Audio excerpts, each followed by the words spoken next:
what's up YouTube? I'm glad to be back with you guys. As I said in my previous video, I wanted to talk to you guys about my training philosophy and how you should go about your training to make some progress and make some gains. So as you can see, I'm talking over my footage of a pull workout that I did. So you'll be able to see what I did and understand a bit more what goes into my training. So as a natural bodybuilder, what's really important to understand is that volume, form, intensity, as well as most of all your frequency will play a huge role when it comes to your training.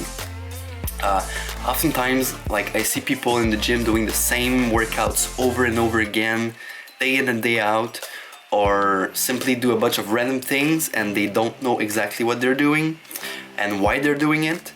So the very first thing you want to do is have a structured training program. So you have to know how many times a week you can work out. To be able to have a sustainable routine that you can adhere to, you need to make your workouts work around your schedule, and that's what I do. But for optimal results, I highly suggest you to train between maybe 3 to 6 times a week.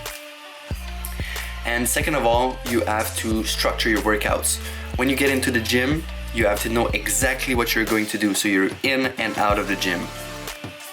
And thirdly, as I said earlier, the frequency is key. If you aren't on any form of steroids, if you're natural, just like me, what's optimal for you is hitting each body part at least twice in the week. Why? Well, because when you train a body part, what actually happens during your workout is you're creating these micro tears in your muscles. And for the next 24 to 72 hours, the protein synthesis to repair those micro tears is actually higher in your body. And this way, after 72 hours, the protein synthesis will slowly fade out, and you want to work your body part once again to heighten that protein synthesis once again to make your muscle grow. And while repairing those micro tears, your muscle will become bigger and stronger. So I hope you understand what I'm saying here. So let's say you're working out 3 times a week. What I recommend you to do is 3 full body workouts with maybe rest days in between to help you recover. That way you will be able to incorporate at least 1 exercise per body part each workout, and so each body part will be worked out 3 times in the week. If you're working out, let's say 4 times a week, then I'd recommend you doing this workout split, which is the upper body, lower body, upper body, and lower body workouts. That way you have 4 days working out, and you're working out your upper body 2 times in the week and your lower body 2 times in the week as well. So that way each of your body parts will be worked out twice in the week, which is optimal.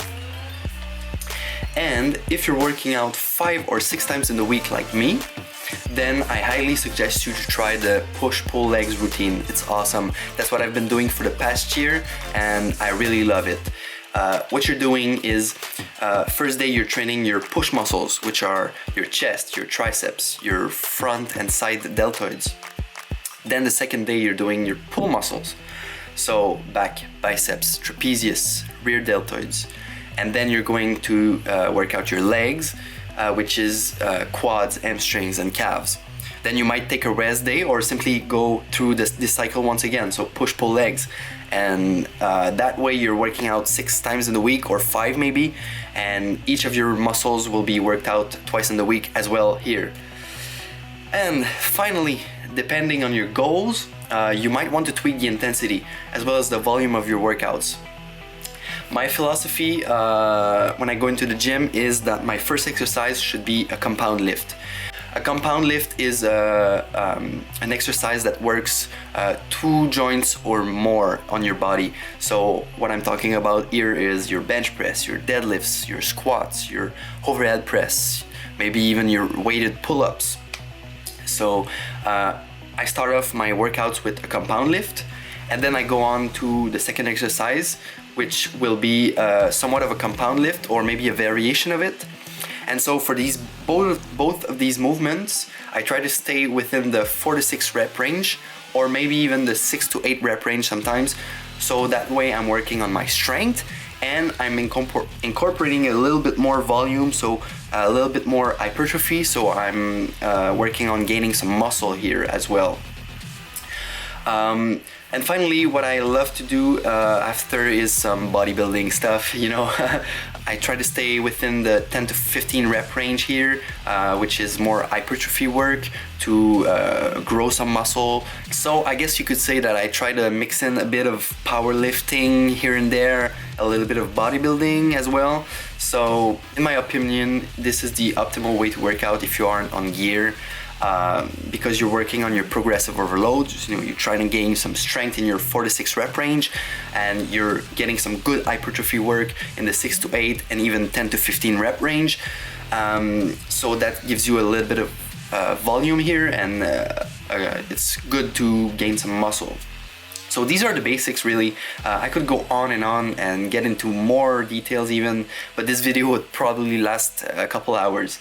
So hey, if you have any questions, and I mean any question regarding your training, your workouts, hypertrophy, your strength, please leave a comment below. I will get back to you for sure.